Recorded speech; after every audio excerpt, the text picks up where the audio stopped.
Welcome back, everyone, to another video. Today, I want to break down my thoughts on gold. You know, it's my favorite pair if you've been following me for a while.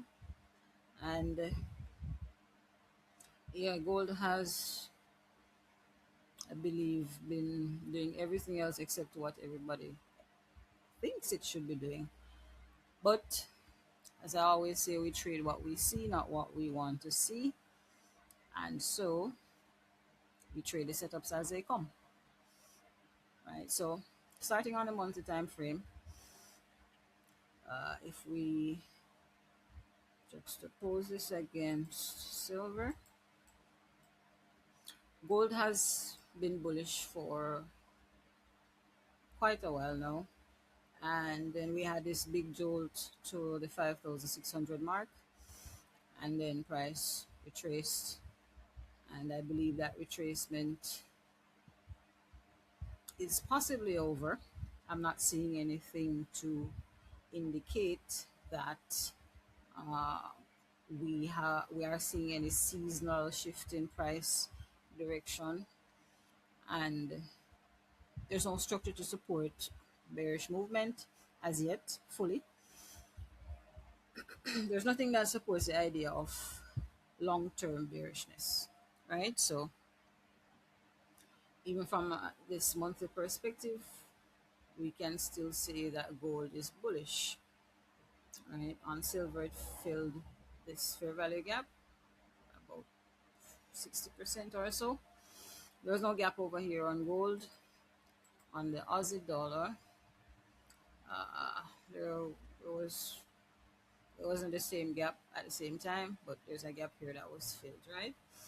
So, but gold's still doing what I think it will be doing, which is going bullish, right? So, all right. So if we look at the weekly time frame, just to continue. All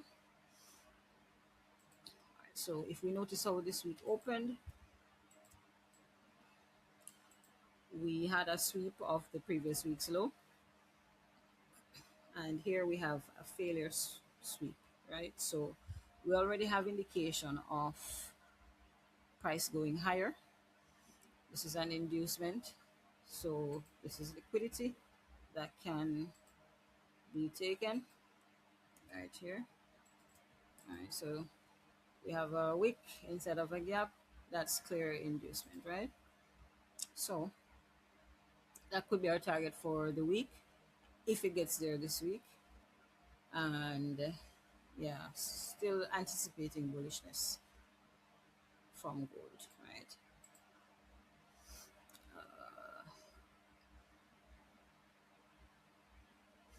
We have a weekly precision swing point.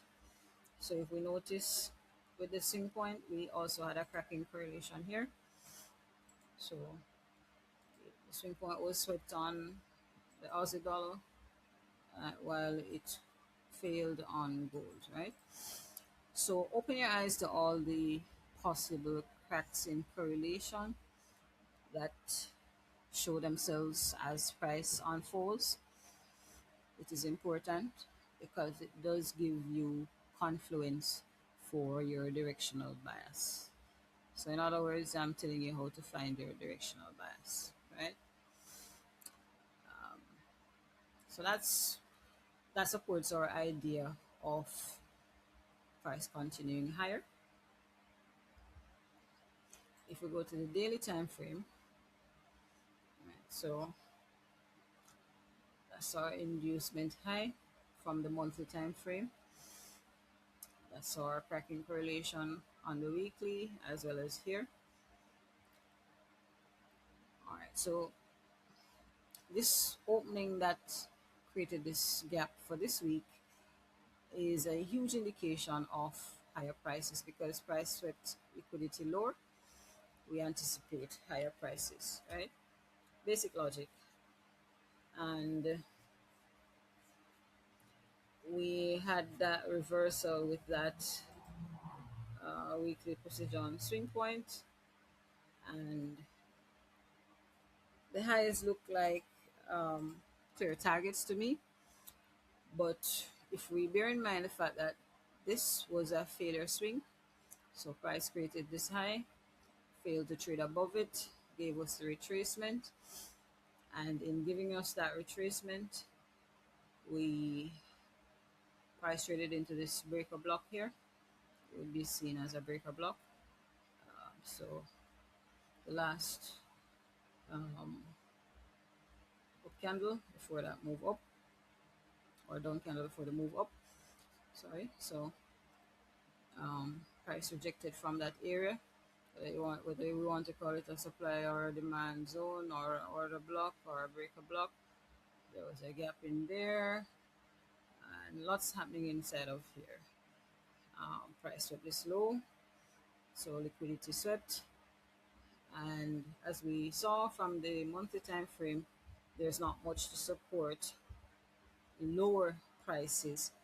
We would ideally want to see price sweep some liquidity, one asset trading higher while one asset failing, and that would be a stronger indication of price continuing to fall lower. But right now, I'm not seeing any bearishness. I am seeing bullishness. Alright. So back to the daily time frame. The week has started off with that gap down. I believe that's also inducement. I'm still looking for higher prices. If you go to the 4-hour time frame, something else I saw here. We are seeing a precision swing point created here. So we want to see how that 2 o'clock candle opens for the possibility of an entry and coming off of this swing point. Ideally, we'd want to be entering inside a wick down here. That's ideally. It doesn't have to go that far because it also, again, depends on what the other asset does. Right? So we always want to be looking at the divergences that are taking place between correlated assets to know exactly what price is telling us that it's going to be doing. If we even look at market structure, we can see that we've been having bullish price action. So we had a low, we had a failure swing to the high, so it didn't take the high that created the low. We also had a failure here, but then price then came back and took this high, which was medium term, um, short term high created, and so we had a change in state of delivery here. Price came back, mitigated the zone that created this push to break structure, and so liquidity was swept here. You always want to see the liquidity being taken before the true move goes.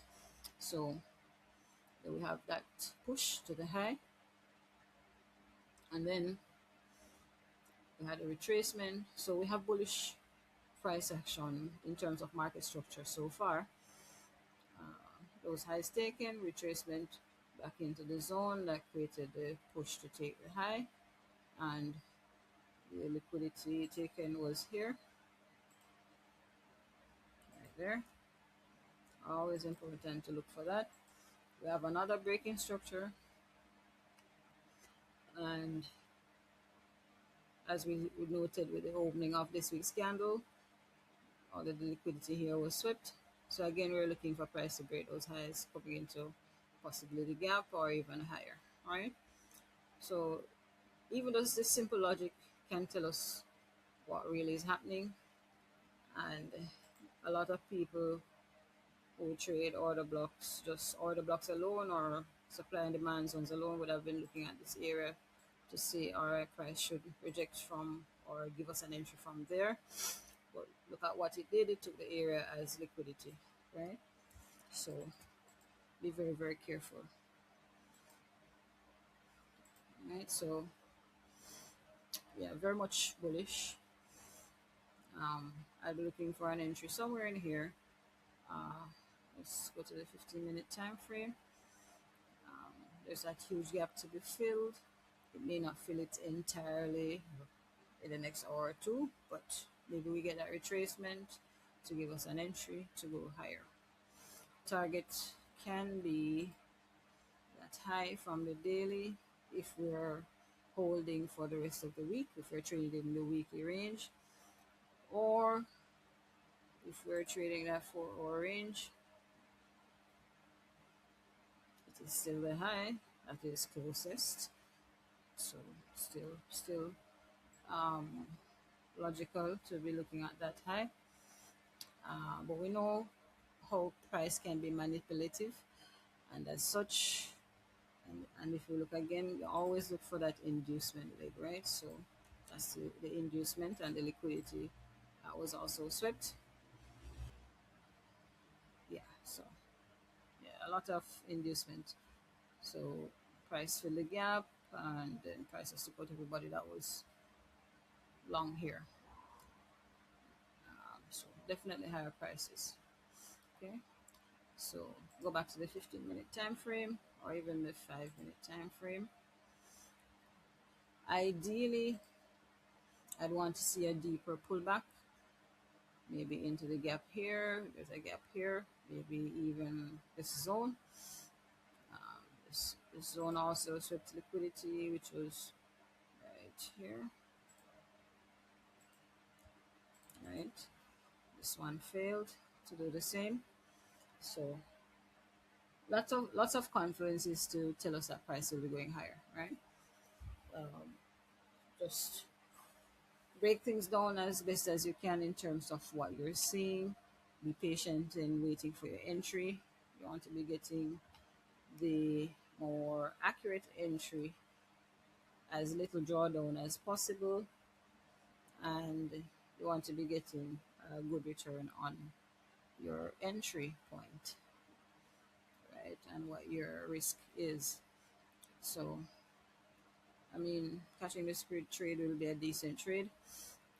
You would have seen this drawing that I have put here. So, the intention was to show you, where did it go?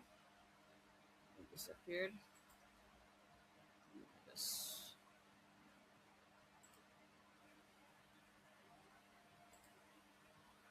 do this. So the intention was to show you this. I have been in a trade since the 30th of March on gold. I've been holding that position. Let me show you.